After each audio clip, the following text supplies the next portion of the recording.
Today is the anniversary of the assassination of the Reverend Martin Luther King Jr.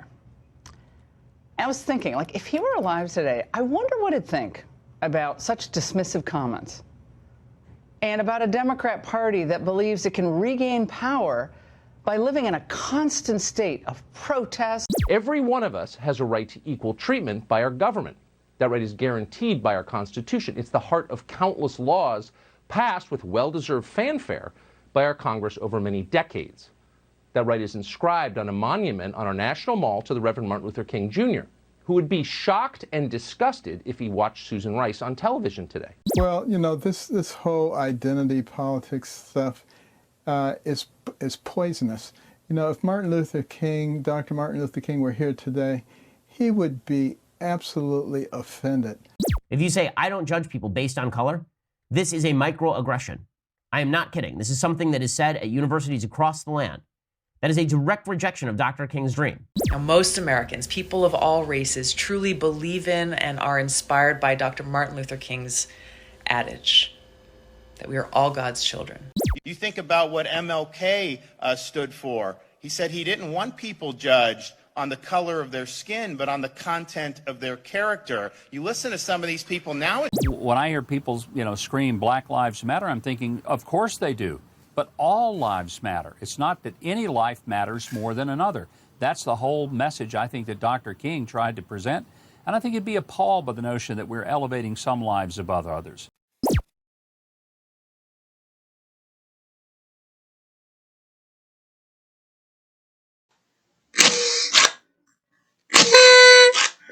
Hi everyone, hope you all are doing well.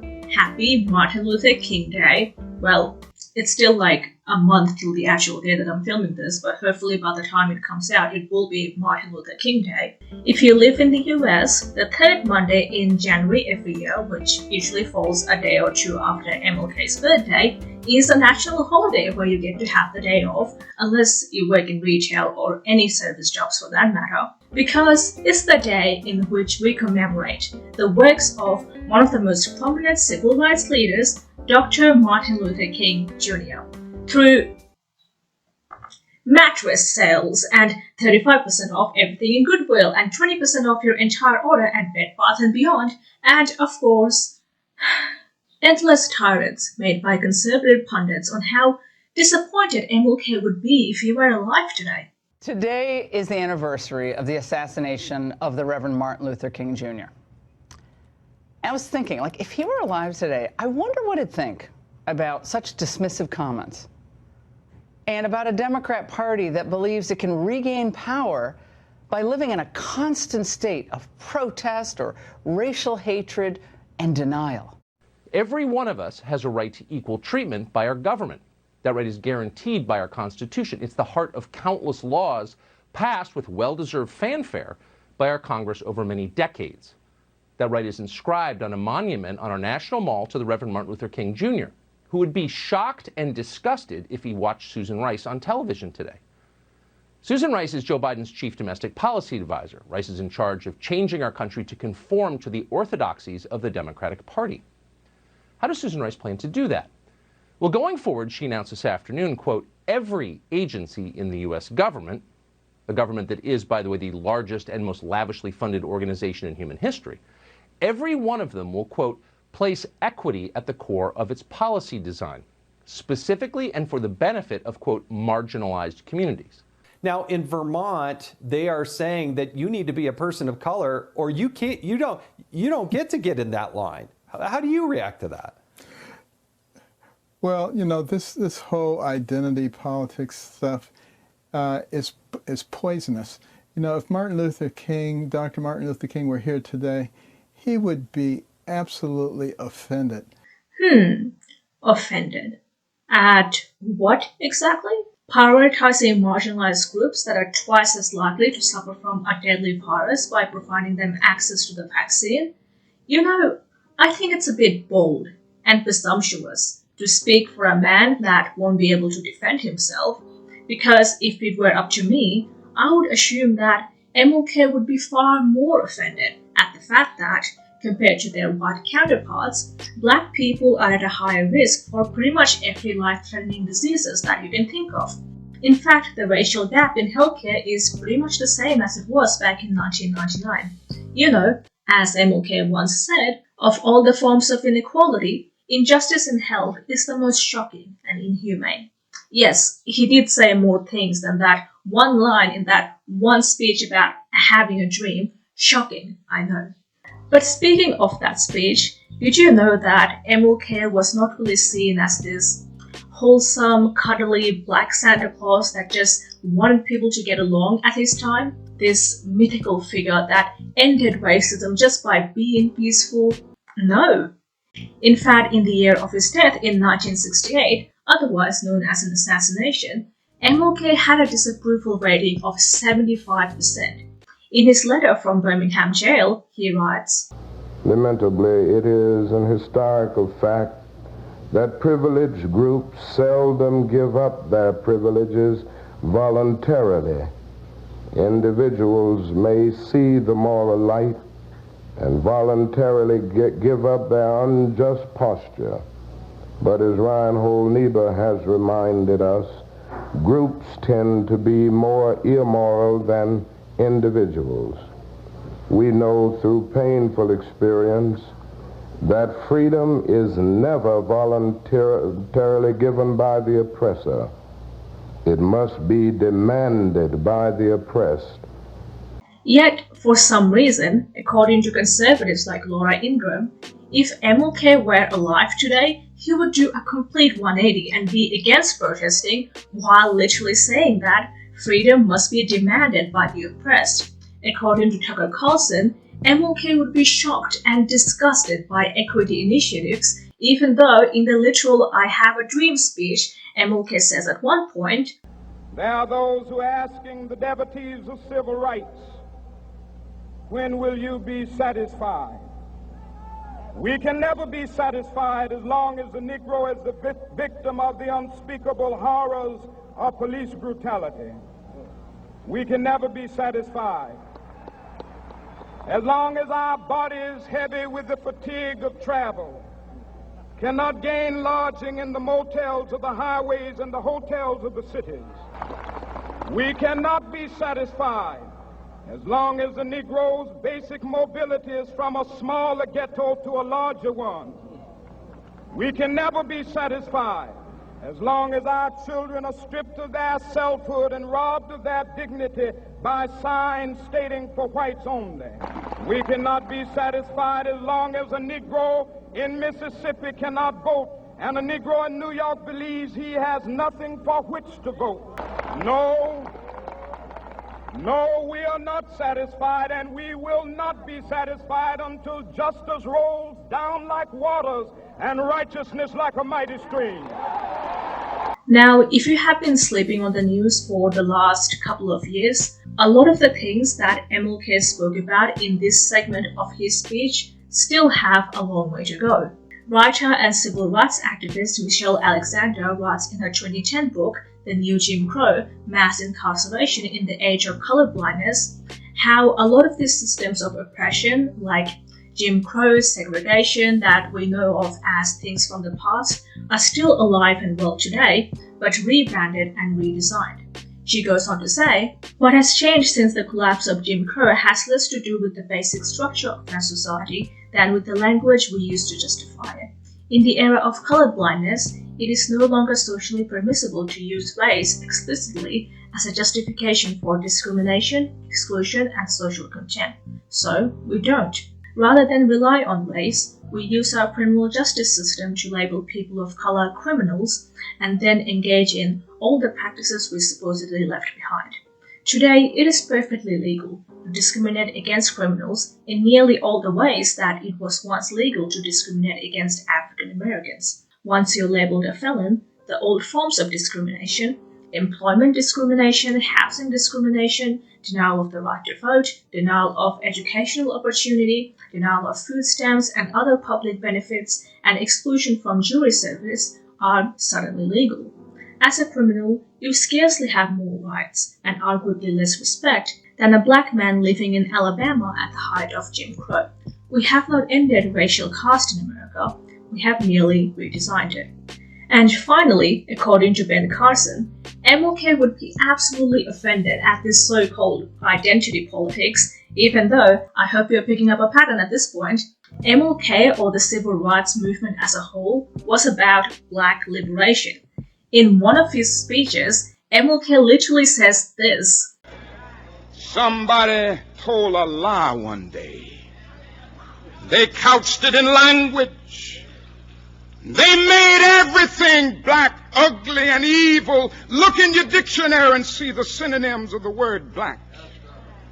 There's always something degrading and low and sinister. Look at the word white. It's always something pure, high, and clean.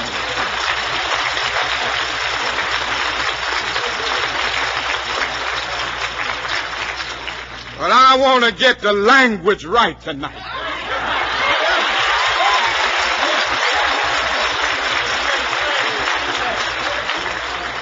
I want to get the language so right that everybody here will cry out, yes, I'm black, I'm proud of it, I'm black and beautiful. Huh? You are proud to be black? Black and beautiful? How about all the races are beautiful? Why do you always have to make it about race, MLK? Is this some identity politics? So you might be wondering at this point, what happened? How the hell did we even get here? And to answer that, we have to go back in time, under one man's administration. One man who arguably caused all of the problems that we have in America today, or at least 90% of it. The man, the myth, not the legend, Ronald Reagan's bitch ass. Now, before I even get into it, I know some of you are already objecting, going, but no, Reagan signed in the Martin Luther King Day. Yes, he did, even though he ran his entire campaign on racist dog whistles, aka coded racism for other races to understand. His advisor, Lee Atwater, literally admitted to this. You start out in 1954 by saying, by 1968 you can't say that hurts your backfire, so you say stuff like forced busing, states' rights and all that stuff. And you're getting so abstract now, you're talking about cutting taxes and all of these things you're talking about are totally economic things, and the byproduct of them is blacks get hurt worse than white. Reagan's campaign slogan for presidency was, "Let's make America great again," which was later co-opted by Donald Trump as "Make America Great Again." Side note, there are so many similarities between Ronald Reagan and Donald Trump that it is uncanny, but I don't even want to get into that right now. But the thing is, when was America great? Especially for black people, America was never great. It wasn't great during slavery, it wasn't great during Jim Crow, it wasn't great during segregation, it wasn't great during war on drugs, and it certainly isn't great now. The reality is, unless you were white in America, America was never great. So when someone comes along and says, "Make America great again," it's a dog whistle, implying that all of the progress that has been made to ensure equity and equality for marginalized groups is going to regress. And speaking of war on drugs, during the Reagan administration, the reach of the drug war with a focus on criminal punishment over treatment was greatly expanded, leading to a massive increase in incarceration due to non-violent drug offenses, going from 50,000 in 1980 to 400,000 in 1997. The war on drugs unfairly and disproportionately targeted poor African Americans living in inner-city urban areas, since it prescribed a greater sentence to the possession of crack cocaine versus powdered cocaine. With a minimum 5-year sentence for the possession of 5 grams of crack cocaine versus 500 grams of powdered cocaine, even though, objectively, powdered cocaine was a far more powerful and potent drug compared to crack cocaine, like that 5 grams of powdered cocaine was probably way more powerful than 500 grams of crack cocaine, but the only difference was powdered cocaine was much more expensive and therefore was accessible to mostly affluent white population, and crack cocaine was a cheaper, watered-down version of essentially the same drug. And since 80% of crack users were African Americans, this led to an unfairly disproportionate rate of incarceration among the black population. Today, 1 in 3 black men are expected to be incarcerated within their lifetime, compared to 1 in 17 white men. During the time that they're incarcerated, it is not just them who suffer, it is their family, people that were dependent on them, their community as a whole. Even after they get out of prison, felons have a hard time reintegrating themselves into society. The war on drugs systematically destroyed the black community, all while making it seem like it was all the individual's fault for doing so. I mean, Reagan wasn't even discreet about his disdain towards black people. Here's an audio clip of him after meeting up with the African diplomats. And last night, I tell you, to watch that thing on television, as I did, to see those monkeys from those African countries, damn them, they're still uncomfortable wearing shoes. So at this point, you might be asking, but Nodi, if Reagan hated black people so much, why did he even sign for Martin Luther King Day? Good question. While Reagan initially opposed for a national holiday for MLK, on January 15, 1987, he signed and announced for Martin Luther King Day at the White House Oval. I appreciate this chance to speak with you on this special day, the birthday of a man who contributed so much to our way of life. In a few days, we'll be honoring his memory with a national holiday, a day for all citizens of all races to reflect on the legacy of Dr. Martin Luther King Jr. By doing so, he started the process of the de-radicalization of MLK. Most people today do not know that MLK was extremely radical for his time. He advocated for universal basic income, opposed the Vietnam War, was critical of capitalism. We must also realize that the problems of racial injustice and economic injustice cannot be solved without a radical redistribution of political and economic power. Yet today, perhaps the only thing that most people know about MLK is that he just wanted people to get along. He had a dream that we would all be friends one day and sit at the same table or something. This appropriation of King's message puts the responsibility onto the individual rather than the system for structural failure. It implies that all you need to change the world, to bring peace, to end racism, is one individual with a good idea. When in reality, behind every individual like MLK, there were hundreds, if not thousands, of normal, everyday people like me and you who do not get to have a page in the history books, who do not get to have a national holiday named after them. This focus on individual responsibility was applied in response to the so-called war on drugs, where Nancy Reagan, Ronald Reagan's wife, ran campaigns claiming that the structural issues of criminalizing crack cocaine, thus directly targeting poor black people, can be combated by just saying no. Not long ago in Oakland, California, I was asked by a group of children what to do if they were offered drugs. And I answered, just say no. Furthermore, the way Reagan spoke about MLK at the signing ceremony frames the horrors of racism as a thing of the past. While he acknowledges the civil rights movement, he dismisses it by claiming that it has achieved all of its goals and things are just a lot better now. Martin Luther King Jr. was born on January 15, 1929 in Atlanta, Georgia, the son of a Baptist minister. He never reached his 40th birthday, yet during his short lifespan, he touched the lives of every American and helped dismantle the legal vestiges of discrimination and racism. He was committed to seeing that our nation lived up to its promise of liberty and justice for all. Ours is a better country today. Each of you has more potential, more opportunity, because of the hard work and courage of one remarkable individual.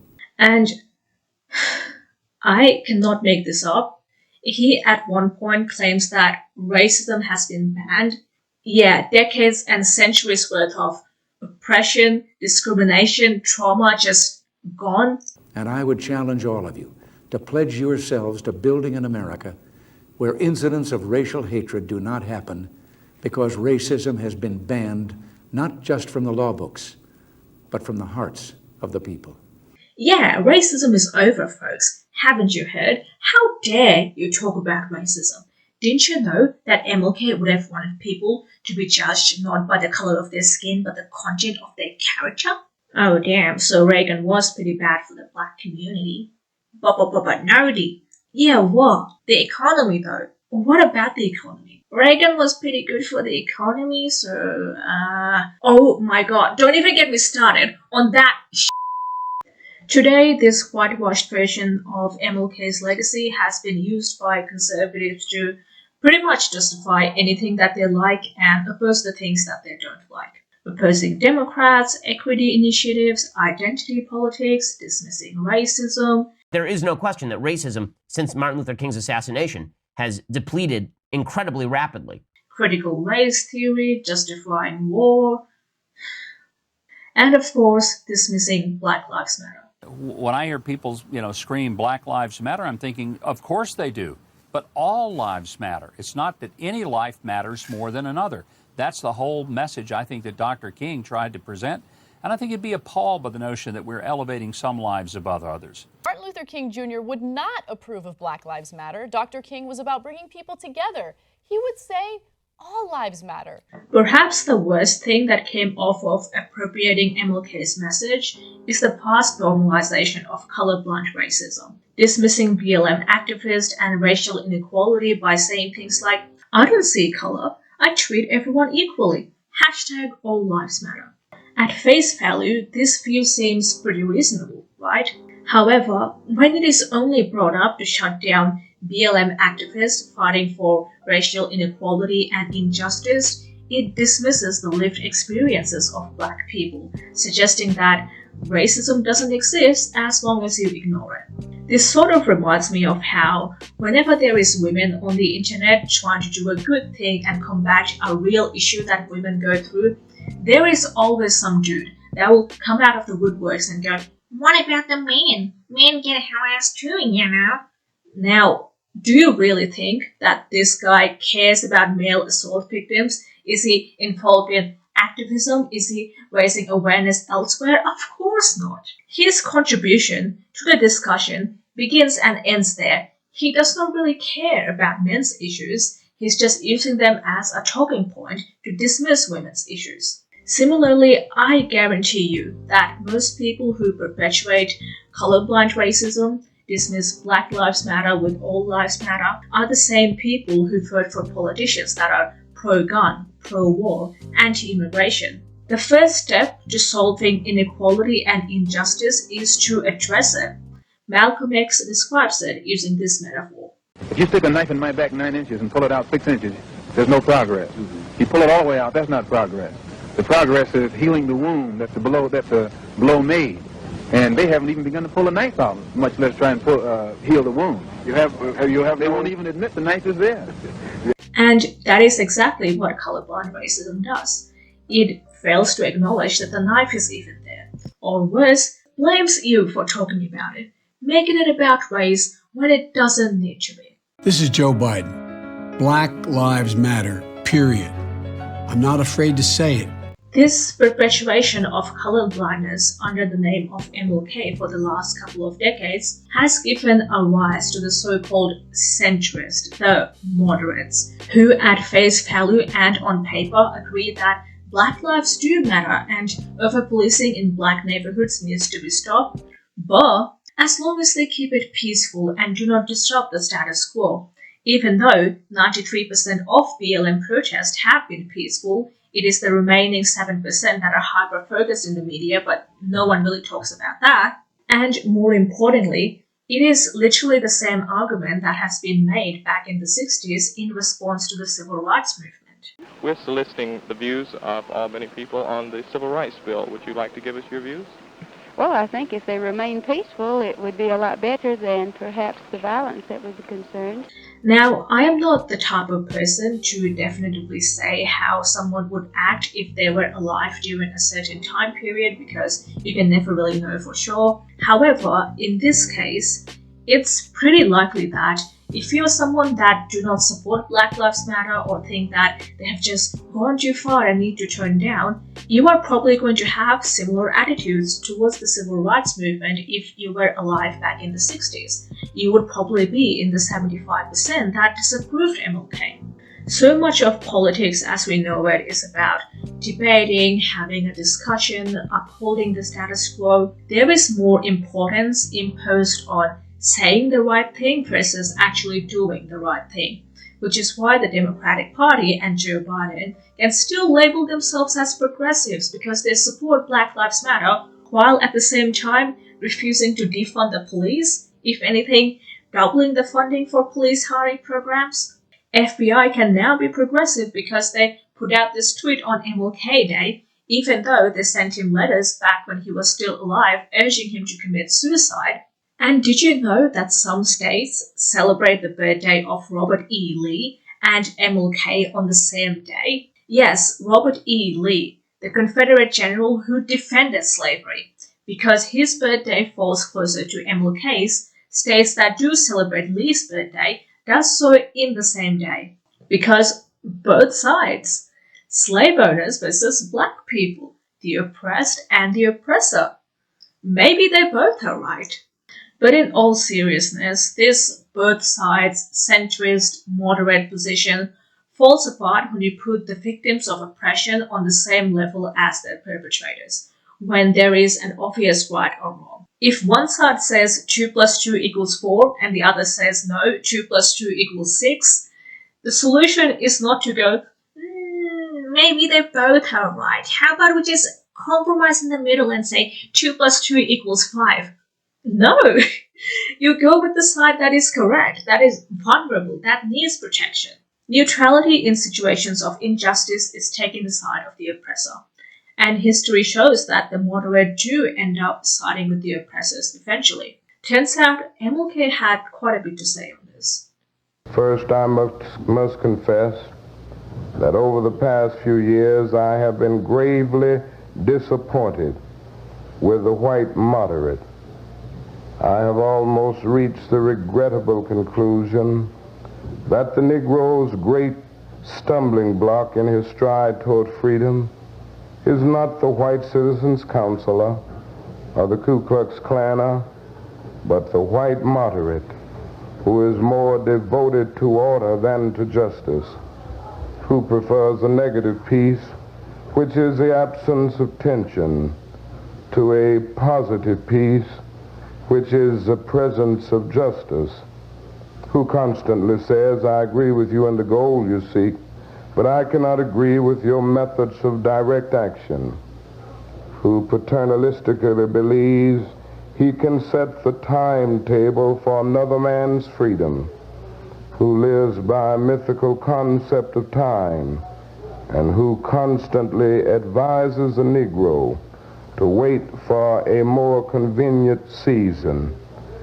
Shallow understanding from people of goodwill is more frustrating than absolute misunderstanding from people of ill will.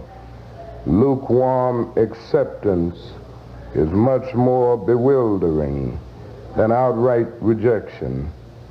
So, in conclusion, there is more to MLK's legacy than him having a dream, which he did say was turned into a nightmare, or judging someone based on the content of their character rather than the color of their skin, or the limited version of his contribution outlined in history books or cherry-picked by conservative pundits. Therefore, this MLK Day and the upcoming Black History Month, if you're somebody that wishes to honor his legacy, the least you can do is do it right. That's all I've got for today. If you can't tell already, this video was heavily inspired by someone else's video on the same topic that was released around this time last year. To the point, the title of this video is pretty much the same as theirs because I have absolutely no originality. For the research of this video, I also watched several videos from the Second Thought channel, as well as this video made by Thinkpiece Tribe unraveling the antics of Ronald Reagan. Check them all out if you haven't already, we'll have them all linked in the description. And just thank you for sticking around.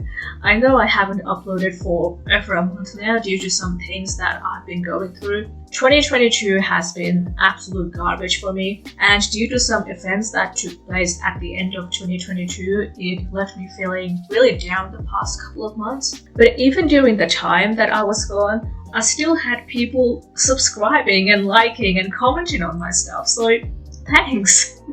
I appreciate each and every one of you for being here, no matter how long you've been here, and I really missed making content, so I'm happy to be back with not a bang. Like, I wouldn't call this a bang, but still it's something. I don't know how this year is going to go, so I cannot promise regular uploads, but you know, I'll try.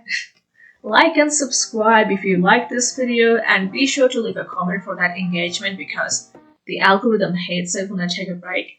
And I'll see you in my next one. Bye!